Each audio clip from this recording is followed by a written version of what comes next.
Salam dəyərli şagirdlər. Bugün bu videomuzda pronounun izahına baxacağıq. Vaxt itirmədən başlayaq izahımıza. Pronoun nədir? Pronoun əvəzlikdir. Yaxşı, əvəzlik nədir? Əvəzlik isim, sifət, say kimi nitq hissələrini əvəz edən nitq hissəsidir. Şərtimizi bir də deyək, əvəzlik isim, sifət, say kimi nitq hissələrini əvəz edən nitq hissəsidir. Buradan belə başa düşdük ki, əvəzliyin adından da göründüyü kimi əvəzlik başqa nitq hissələrini əvəz edir. Okey, bəs hansı əvəzliklərimiz var? Baxaq əvəzliyin növlərinə.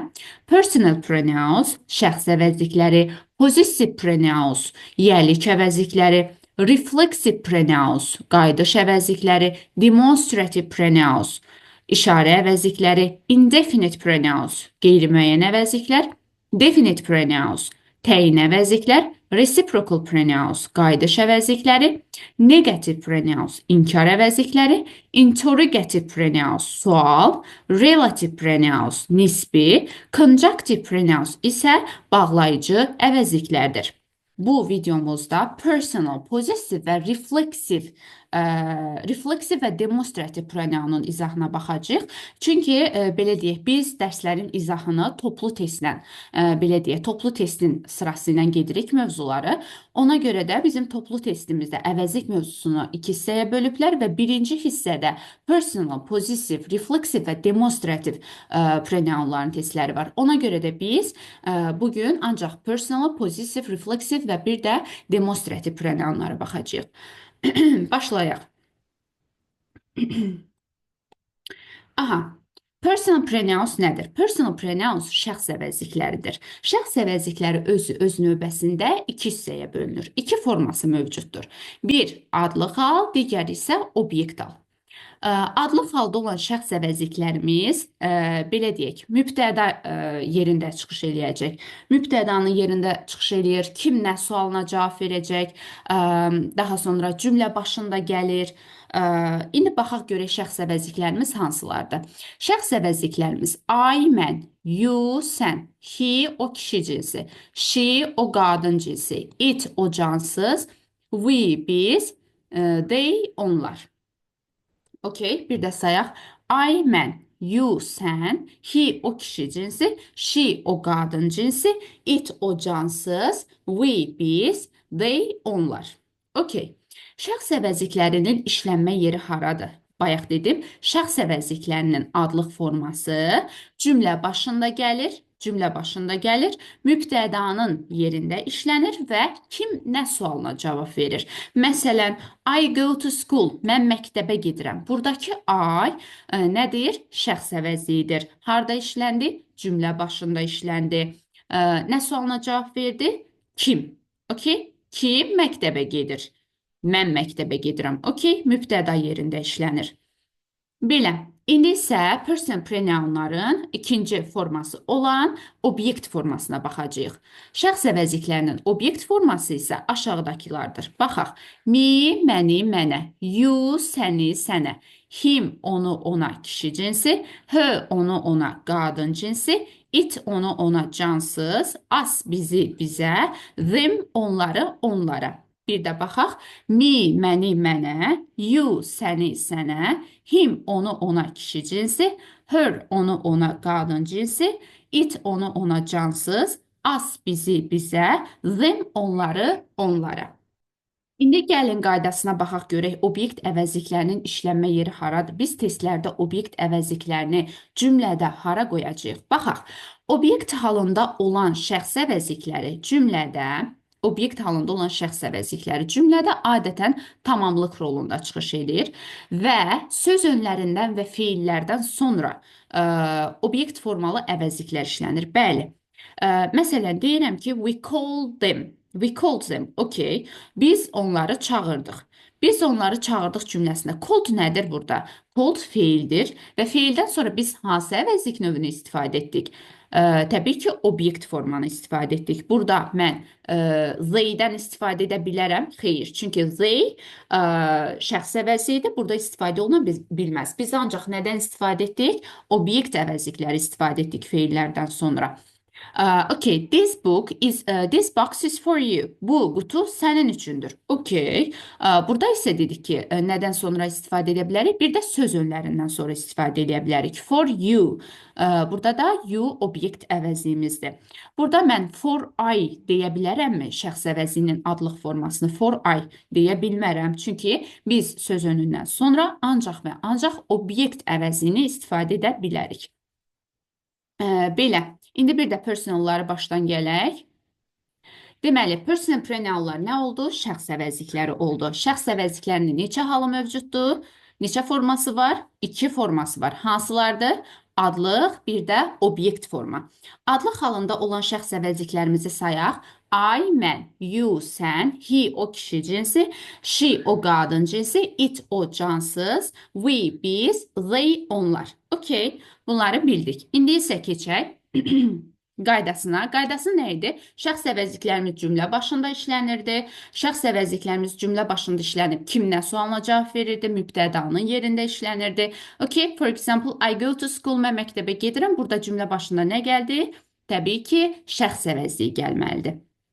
Belə, şəxs əvəzliklərinin bəs obyekt forması necə? Hansılar oldu? Me, məni, mənə. You, səni, sənə. Him, onu, ona kişi cinsi.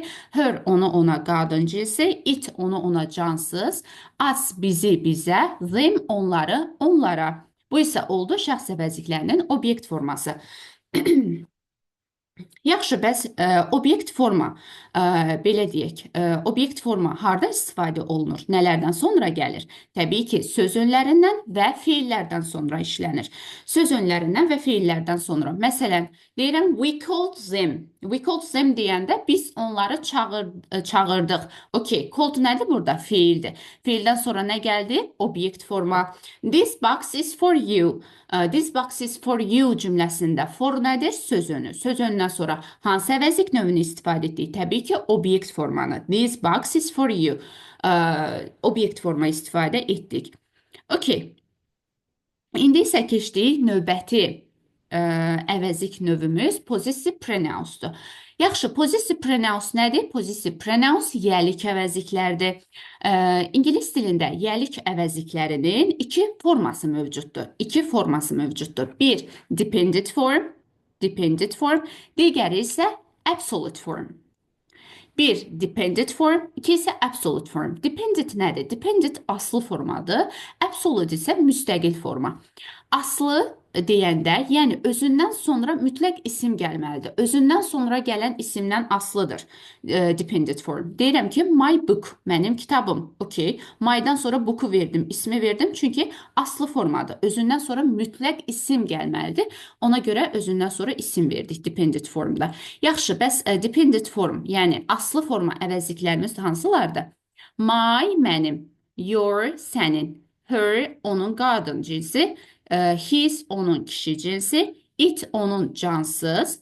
Our, bizim. Your, sizin. Their, onların. Okay? Bunlar da aid oldu nəyə? Yəlik əvəzliklərinin aslı formasına. Aslı forma nə idi? Özündən sonra isim tələb edirdi. Yəni, özündən sonra gələn isimdən aslıdır. Okay, növbəti formamız isə absolute form. Absolute sözünün mənası nədir? Müstəqil forma. Yəni, özü tək, müstəqil, isimsiz işlənə bilər. Absolute form özü müstəqil şəkildə isimsiz işlənə bilər. Məsələn, deyirəm ki, mine, mənimki. Okay, mine'dan sonra isim verə bilərəmmi? Mine book, mənimki kitab. Xeyr, verə bilmərəm. Çünki mine müstəqil işlənməlidir. Heç Azərbaycan dilində də mənimki kitab uyğun gəlmir, düzdür? Ona görə ingilis dilində də mine book yanlışdır.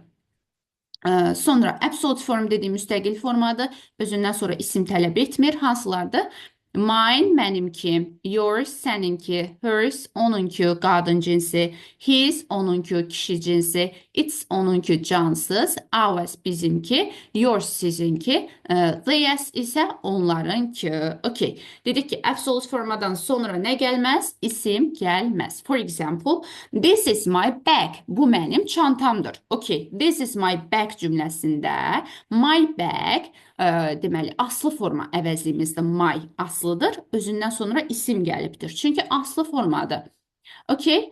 Növbəti, this bag is mine. bu çanta mənimkidir. Okey, my'dan sonra isim vermişəmmi? Verməmişəm. Çünki my'ın müstəqil formada özündən sonra isim tələb etmir.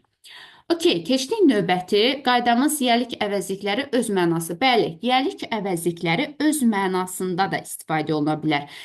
Necə deyirəm? Ali takes his bag. Əli öz çantasını götürür. Okey. Əli demirəm ki, onun çantasını götürür. Burada Əli takes his bag deyəndə burada artıq Əli öz çantasını götürür deyə tərcümə eləyəcəm. Burada artıq Əli onun çantasını götürür deməyəcəm. Əli öz çantasını götürür. Okey, burada öz mənasını verdi. Növbəti əvəzlik növümüz isə refleksiv pronouncedur. Refleksiv nədir? Refleksiv qayıdış əvəzlikləridir. Gəlin baxaq görək qayıdış əvəzliklərimiz hansılardır? Myself özüm, yourself özün, herself özü qadın cinsi, himself özü kişi cinsi, itself özü cansız, ourselves özümüz, yourselves özünüz, themselves özləri.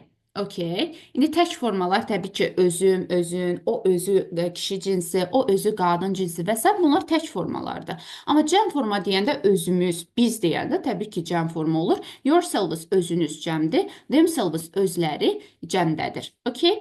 Yaxşı, bəs biz testlərdə necə seçək qayıdış əvəzliklərini? Yəni, biz nəyə əsasən qayıdış əvəzliklərini yazacağıq testlərdə?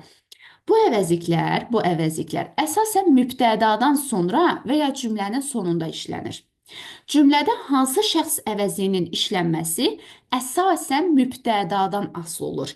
Yəni, tutaq ki, mübtədamız aydır. O zaman biz qayıdış əvəzliyini aya uyğun qayıdış əvəzliyi verəcəyik. Deyirəm ki, I hurt myself. Mən özümü incitdim. Okey. Cümlə başında hansı şəxs əvəzi istifadə olunub?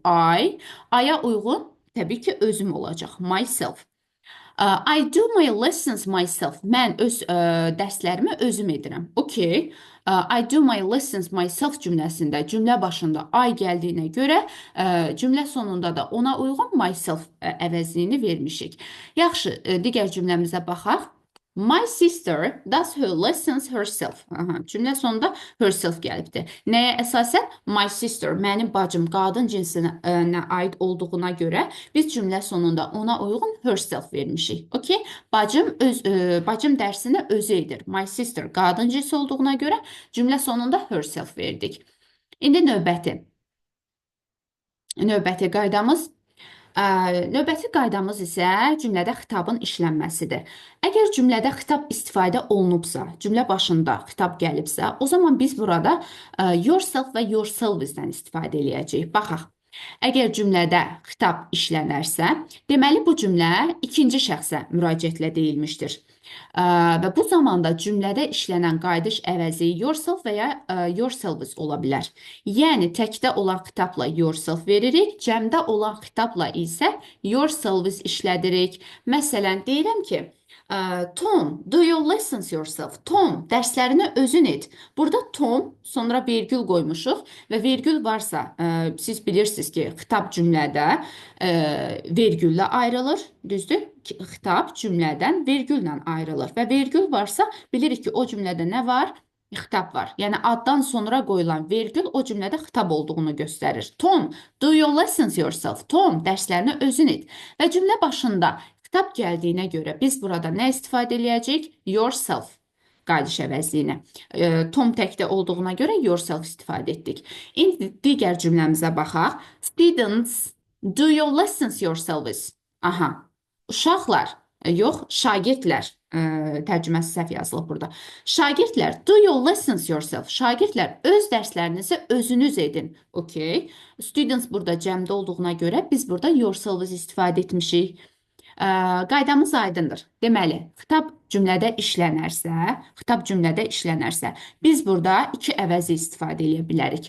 Təkdirsə, əgər xitabımız təkdədirsə, yourself, cəmdədirsə, yourself istifadə eləyəcəyik. Növbəti.